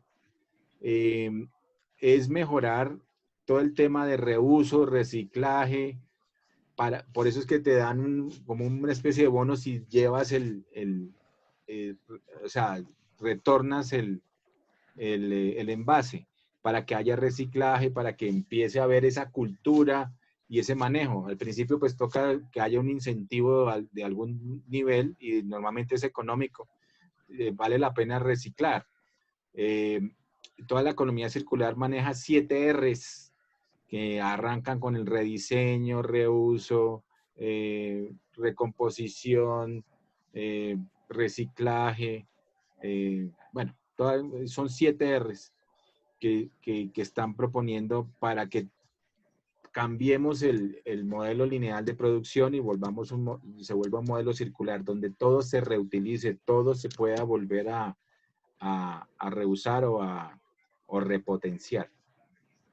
Ahí también vendría la calidad del producto. Uno pues ve la calidad del producto de hoy en día que hace la industrialización, que es muy baja para tener esa misma rotación. Pues si hay una calidad muchísimo más alta, yo creo que también generaría esa cadena de valor y esa economía, o sea, como reutilizable. Reutilizable, esa economía circular, de acuerdo. Lo que pasa es que estamos en todo el modelo del consumo y del desecho. O sea, estamos en pleno modelo lineal. Y por eso es la baja calidad de los productos. Y también la baja calidad de los productos, pues porque también son de muy bajo costo. Entonces, y China se volvió el manufacturero mundial, global, pues de todo este tipo de productos. Entonces, parte de la pelea, más no por el tema de la economía circular, sino por el problema de hegemonía, fue la pelea comercial entre China y Estados Unidos, pero porque China ya se le llevó, de hecho, ya se le llevó, como dicen, en competencia de manufactura y de riqueza, digamos, como empresa, como país ya de primer orden mundial, por el crecimiento, ¿no? Entonces estaba teniendo unos crecimientos en los últimos años muy altos y por eso Estados Unidos arrancó con esa pelea. Pues digamos que es parte de una de las justificaciones de esa pelea comercial, porque estaba perdiendo hegemonía, el liderazgo como país. También de adelanto tecnológico, profe, porque estaba leyendo en estos días que iban a lanzar una nueva batería para vehículos que tenía una vida útil más o menos de 2 millones de kilómetros o 12 años. Para una batería, para alimentar algún motor eléctrico, eso es muchísimo. Claro. Y lo sacaban un 10% más económico. Entonces, ¿No? Y el adelanto tecnológico también. Claro, adelantos tecnológicos y han hecho también digamos, esas dos conversiones, ¿no? Han utilizado mucho la tecnología y la automatización para mejorar todos sus procesos y hacerlos mucho más baratos, menos costosos y poder sacar productos más económicos al mercado. Y han hecho, obviamente, la gran utilización de ese factor de producción que es la mano de obra, porque pues allá la mano de obra es muy barata, pues por la gran cantidad de mano de obra que existe. Entonces, ahí hay 7 tipos de calidades, digamos, cuando uno va a China, se da cuenta que hay cualquier cantidad digamos, de mano de obra que nos dan hasta 7 tipos de calidades de un mismo producto, ¿no? Entonces, desafortunadamente, pues en Colombia podemos estar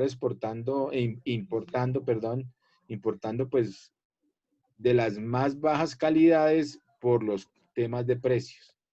Entonces, lo que planteaba Edwin, pues sí, desafortunadamente, y lo que tú planteabas, Jorge Eliezer también, pues recibimos es lo de más baja calidad por el tema de precio. Dime. Apenas acabé la clase para que bajen, para que hablemos con Camila y Natalia. ¿Qué pasó? No, es lo que yo le dije a usted. Se agarraron. Sí. ¿Quién? Que se agarre. ¿Quién Yo fue? que ¿Quién yo le está? dije a usted. Ese es el problema. Este es el Loreno de la... Y yo no le tapo las cosas a usted porque usted va a ver los problemas. Para Natalia eso es fácil, amor. Es como ella decirme a mí, ella decirle a ella, para mí es fácil canalizar, ir a aprender a una inyección, porque yo estudié eso y yo lo sé. Pero la otra está haciendo todo el esfuerzo. Ahorita ya iba a terminar y lo que me tengo por entendido por Nicole, porque le pregunté. Bueno, ahí me tocó clausurarlos a todos. Qué pena, pero... ¿Quién era el que estaba peleando con la mujer? El Loreno.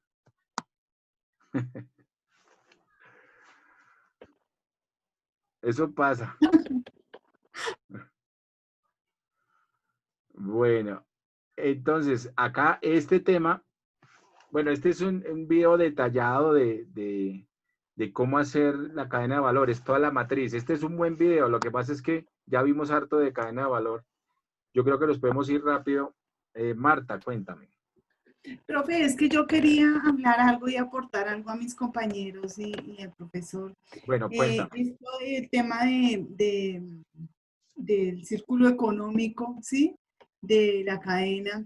Eso realmente aquí en Colombia es una mafia. Realmente eso no existe aquí. Porque, digamos, yo sé el tema del reciclaje, manejo el tema del reciclaje. Sí. Iniciando por las personas que recogen el reciclaje y que separan el reciclaje, que son botellas, que son vidrios, que son cartón, que es plástico, y Sí. que ayudan con el tema del calentamiento global y cambio climático. Ellos recogen ese material, lo llevan a una bodega, lo separan, después de separarlo ellos lo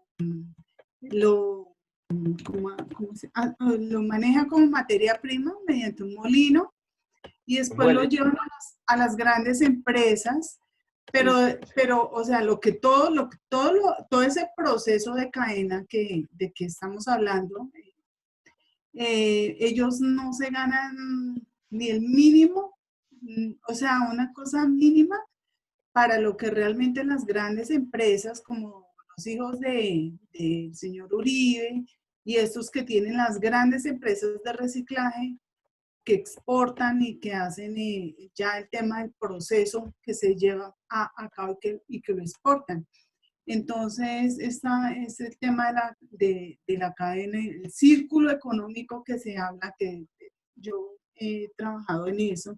Sí. Es importante que de pronto se trabaje sobre ese tema porque la gente que viene de abajo, digamos los recicladores, los que separan, los que trabajan eso, y los que realmente se arriesgan separando, contaminándose con eso, que no tienen, digamos, una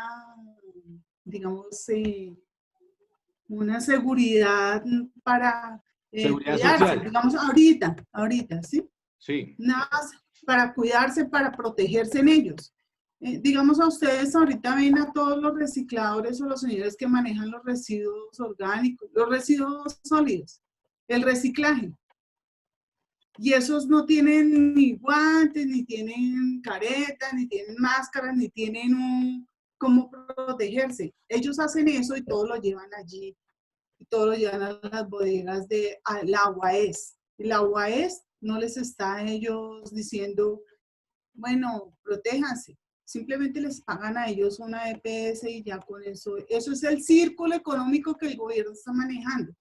Pero realmente a ellos, que son los que están manejando el tema del reciclaje, que son los que están trabajando y ayudándonos para no contaminarnos más, y para que no se lleve eso a las fuentes hídricas y para que no contaminen más, ellos realmente nos están protegiendo. Ese es el círculo económico que hay que empezar desde abajo, protegerlos a ellos, que son los que realmente se están arriesgando. Claro. Lo que pasa es que desafortunadamente, pues yo no conozco muy bien cómo fue todo el proceso, pero tengo entendido pues que este modelo de reciclaje que inclusive salió tal vez de la época de Petro, si no estoy mal. Sí, profesor. Ese es el programa Basura Cero de la administración de Petro. Lo que creó la UAS, o pues no la UAS, realmente la UAS maneja diferentes, como de residuos sólidos, maneja el tema de recolección de basuras y el de aprovechamiento, que es realmente el tema de los recicladores. Y lo que dice Marta es muy cierto. Digamos, quienes reciben realmente la ganancia pues son las grandes bodegas. Incluso, digamos, yo trabajé en la UAS y hay una señora que es como la defensora del gremio, ¿sí?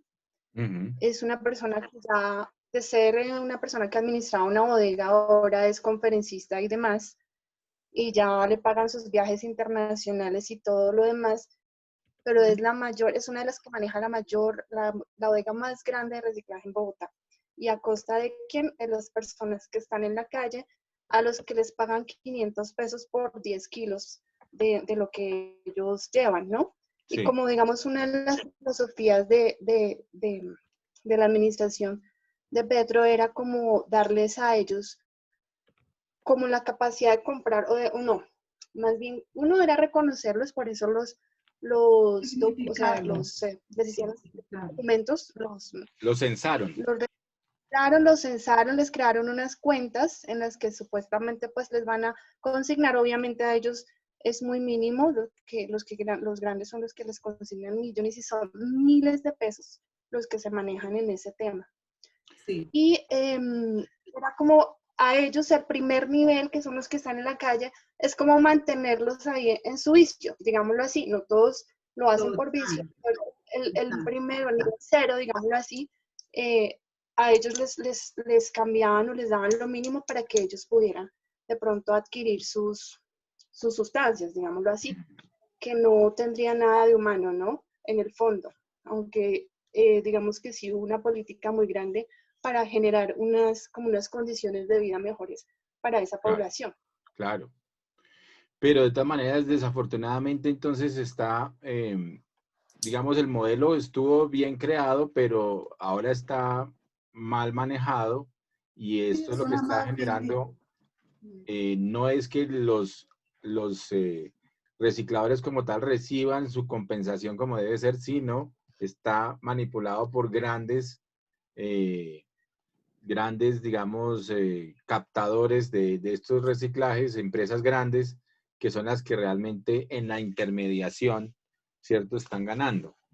Entonces, ahí habría que cambiar esa cadena, precisamente, hay que hacer unos ajustes a esa cadena, ¿cierto? Habría que, pero es un tema inclusive del distrito, ¿cierto? Habría es un que tema ver político, es más político que cualquier cosa, porque, digamos, en ese orden de ideas, a los recicladores como tal, digamos, tú te vas a la Caracas con 19, con 22, y hay puras bodegas de reciclaje, y a esos señores o puros niños les dan vicio por el reciclaje. Es una cosa muy triste. una cosa terrible. Migrante. Entonces ese es el círculo económico que ellos dicen, bueno, le compramos, transformamos y todo, pero ¿quién se llena de dinero? Pues eso, y eso se lo llevan para los grandes comerciantes del tema de reciclaje, los que exporten.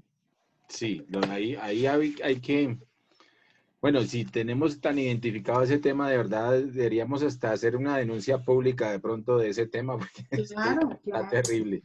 Está terrible ese modelo. Es un negociazo, están ganando plata con el problema de otro. La basura es un problema de la sociedad. Y usted para tener ese ingreso lo que necesita es tener conexiones, una bodega y flujo de caja.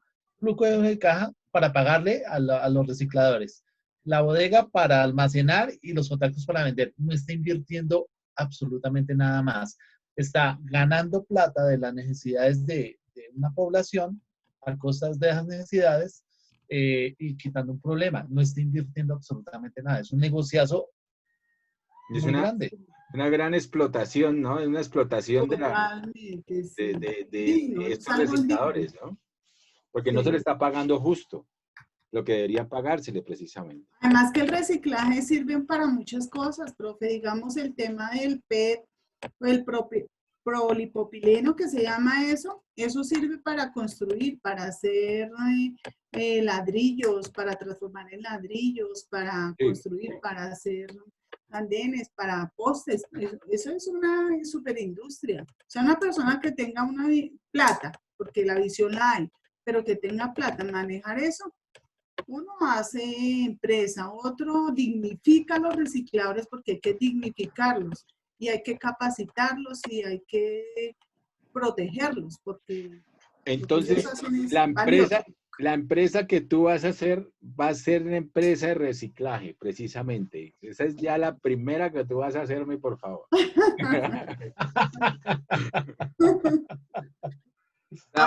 Juan David me había alzado la mano. ¿Qué quieres decir, Juan David? Profe, quería aportar Cuéntame. precisamente que tanto la denuncia pública, aunque es una buena idea, pues no tanto, porque si tenemos en cuenta quienes acaparan las empresas de reciclaje en Colombia, son los hijos del expresidente Álvaro Uribe Vélez, los cuales han demostrado una fortuna que ya está investigada precisamente, dada según ellos a raíz del reciclaje.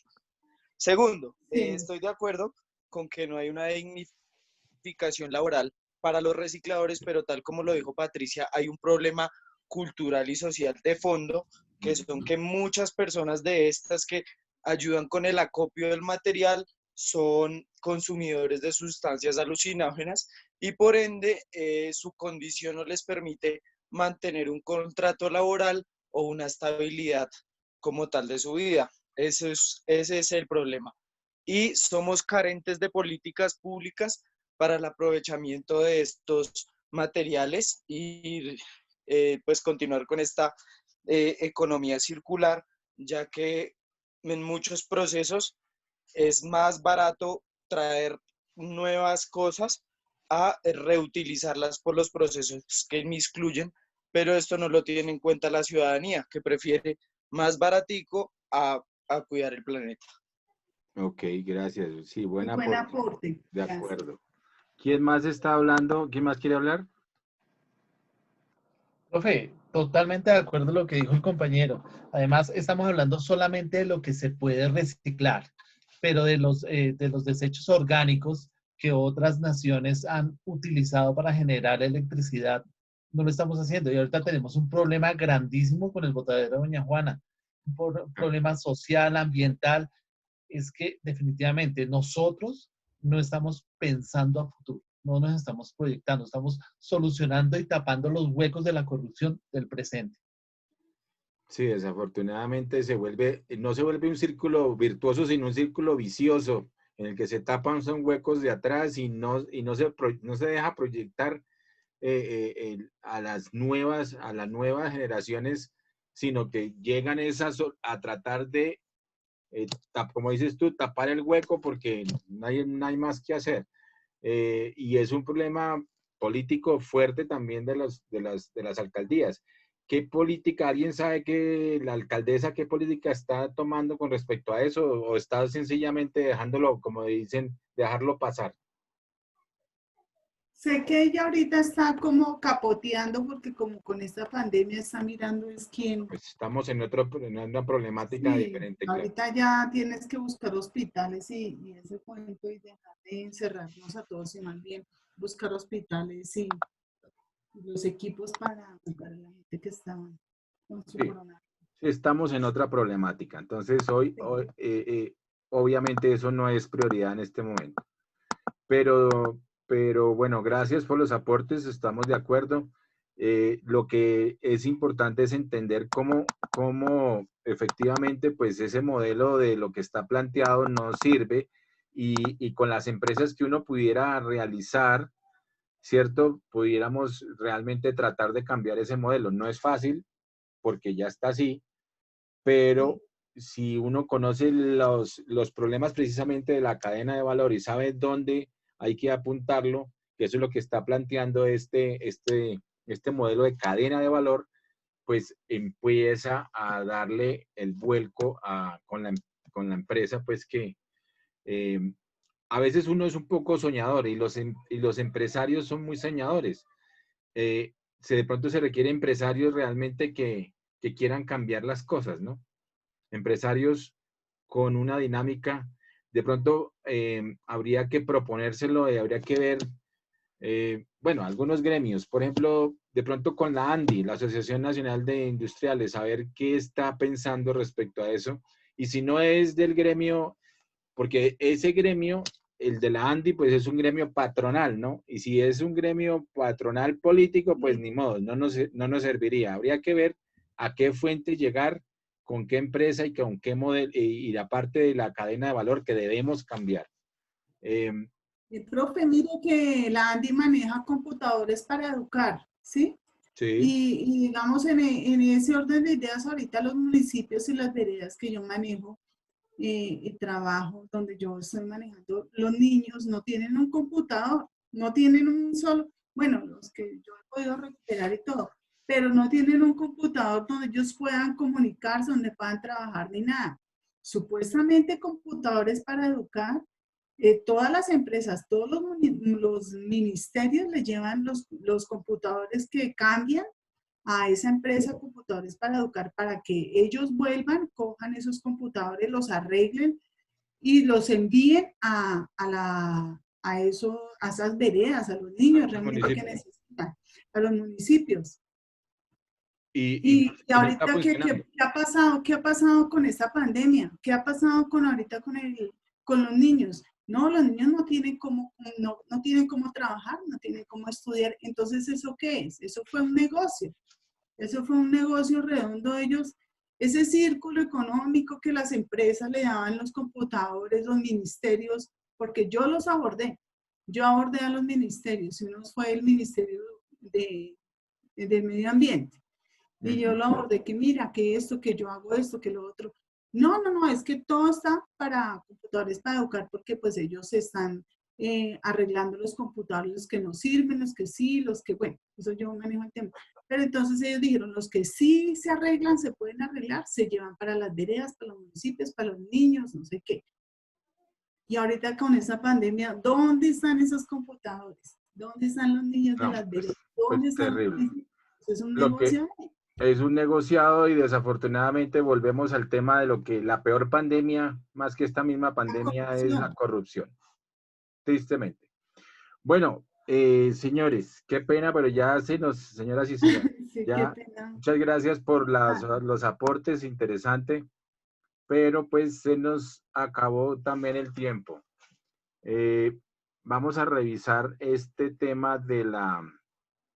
Mañana arrancamos con este video, el de cómo funciona la máquina de la economía de una vez, para que estemos ya organizados para mañana. Bueno, ya vi que por el chat me enviaron los grupos. Ok, entonces pongámonos todos en video, por favor, para vernos en video. Todos en video. ¿Quién fue el Loreno que estaba peleando con la mujer?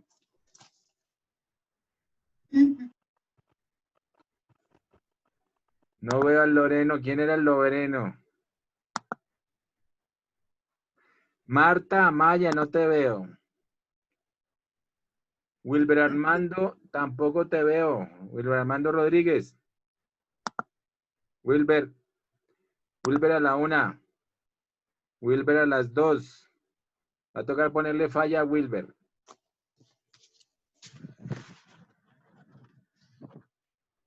Wilber no está definitivamente.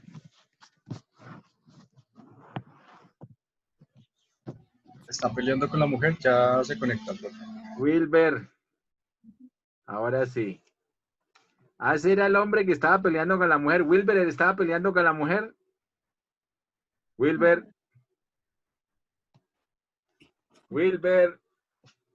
Hoy Wilber todavía está peleando con la mujer.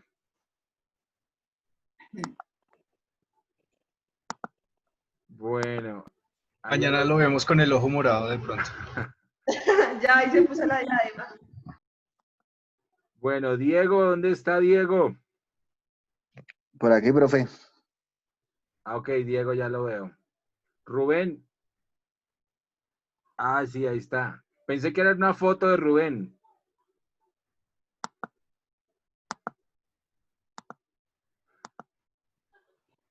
Ok, ahí sí, Felipe González está en foto. Felipe, muévase. Ah, bueno.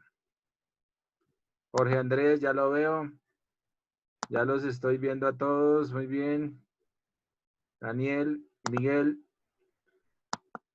Bueno, ¿quién es este último que está acá? A ver. Ah, Wilber.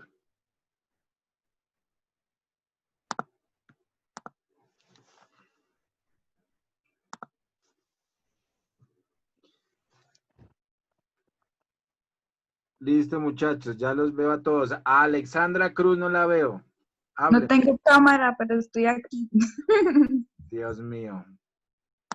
Alexandra, tienes que comprarte una cámara para este fin. Wilber Armando sigue perdido con la mujer. Marta Maya y Eliana Gómez. Eliana Gómez. Aquí estoy, es que estoy con el computador y el celular. Ah, ok, ok. Aquí, profe, aquí estoy. Y Gabriel, Gabriel B, ¿qué pasó? Gabriel. Profe, presente, aquí estoy. Ah, bueno, ahí está. William Steven. Ah, William. Aquí estoy, profesor. Ahí está, bueno, listo. Bueno, muchachos, listo. No les pongo falla a ninguno. Todos estaban ahí, tarde que temprano por ahí estaban. Muy bien. Espero que les haya gustado la clase de hoy. Mañana arrancamos con lo de la economía para que entendamos precisamente algunos términos económicos, porque los empresarios, el entrepreneur tiene que entender las matrices externas y las matrices internas y tiene que entender el entorno macroeconómico, sobre todo tiene que entender la economía del país. Entonces nos vemos mañana. Bueno, muchachos. Hasta mañana, profesor. Mañana, profe, gracias. Hasta luego, profe. Chao, que estén bien. Hasta mañana, compañeros también.